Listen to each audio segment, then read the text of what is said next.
தாழ்மையில் அடிமையை நோக்கி பார்த்தீரே.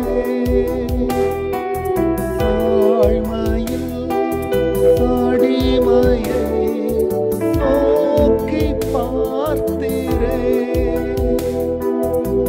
உயர்த்தி மகிழ்ந்தீரே.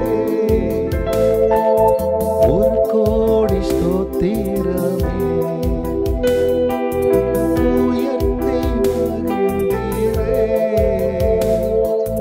ஒரு கோடி ஸ்தோத்திரமே.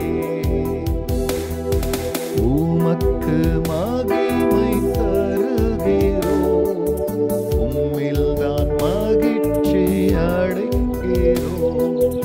உமக்கு மகிமை தருகிறோம். உம்மில்தான் மகிழ்ச்சி அடைகிறோம். கர்த்தருடைய பரிசுத்த நாமத்திற்கு இந்த காலை வேளையிலே மகிமை உண்டாவதாக. ஆண்டவராகிய இயேசு கிறிஸ்துவனுடைய ஈடு இணையற்ற நாமத்தில் வாழ்த்துக்கள். கிருபையும் சமாதானமும் சந்தோஷமும் உங்களுக்கு பெருகுவதாக. அன்பானவர்களே, இந்த நாளிலேயும் நமது இரட்சகர் நமது ஆண்டவருடைய வார்த்தையானது மத்தேயுவின் சுவிசேஷத்தில் 5ஆம் அதிகாரத்தில் 16ஆம் வசனம், இவ்விதமாய் மனுஷர் உங்கள் நற்கிரியைகளை கண்டு பரலோகத்தில் இருக்கிற உங்கள் பிதாவை மகிமைப்படுத்தும்படி உங்கள் வெளிச்சம் அவர்கள் முன்பாக பிரகாசிக்க கடவுள். அன்பானவர்களே, இவ்விதமாக என்ற ஒரு வார்த்தை, இவ்விதமாக என்றால் எவ்விதமாக? ஆண்டவர், நீங்கள் இந்த உலகத்திற்கு உப்பாய் இருக்கிறீர்கள். உப்பானது சாரமற்று போனால் அது எதினால் சாரமாக்கப்படும்? அது வெளியிலே போடப்படுகிறதற்கும் மனுஷரால் மிதிப்படுகிறதற்கும் ஒழிய வேற ஒன்றுக்கும் அது உபயோகப்படாது. அதுபோல இவ்வுலகத்திற்கு நீங்க வெளிச்சமா இருக்கிறீங்க. விளக்கை கொளுத்தி பிரியமானவர்களே, ஒருவன் மரக்காலால் மூடினால் அதனால் என்ன லாபம்?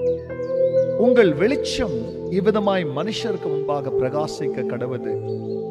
மனிதர்கள் உங்கள் நற்கிரியைகளும், உப்பிலே இருக்கிற நறுகுணம் சுவை தருவது, வெளிச்சத்தில் இருக்கிற நறுகுணம் இருளை அகற்றுவது. கிறிஸ்தவருடைய குணம் மற்றவர்களுக்கு உபயோகப்படுகிற உப்பாய் நாம் இருக்கும் பொழுது, மற்றவருடைய வாழ்க்கையை சாரமேற்றவர்களாய் மற்றவர்களுக்கு ஒளியாய் நாம் மாறும் பொழுது, ஆண்டவர் என்ன சொல்கிறார்? மற்றவர்கள் நம்மிடத்தில் நன்மையை, உப்பான நன்மையை, வெளிச்சமாகிய நன்மையை பெற்றவர்கள் பிதாவை மகிமைப்படுத்துவார்களாம்.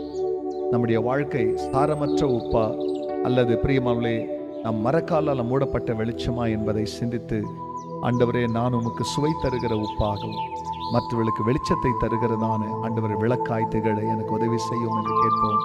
கர்த்தர் அப்படியே செய்வார். ஜெபிக்க.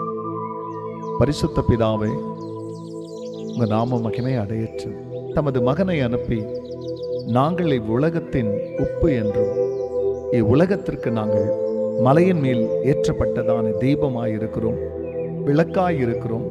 மனிதர்கள் எங்களுடைய உப்பையும் வெளிச்சத்தையும் கண்டு உமக்கு மகிமை கொடுக்க வேண்டும் என்று கொடுத்த ஆலோசனையின்படி இதை கேட்கிற ஒவ்வொருவரும் சாரம் உள்ள உப்பாக, வெளிச்சம் தருகிறதான விளக்காக வெளிப்படுத்தும். கர்த்தர் அப்படி செய்ததற்கு நன்றி. எல்லா மகிமையும் கர்த்தர் நேரிடும். நன்மை பரிசுத்த நாமத்தில் பிதாவே, ஆமென், ஆமென்.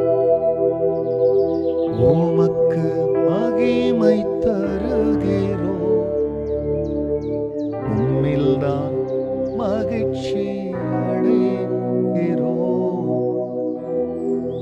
God bless you, church. Have a blessed day.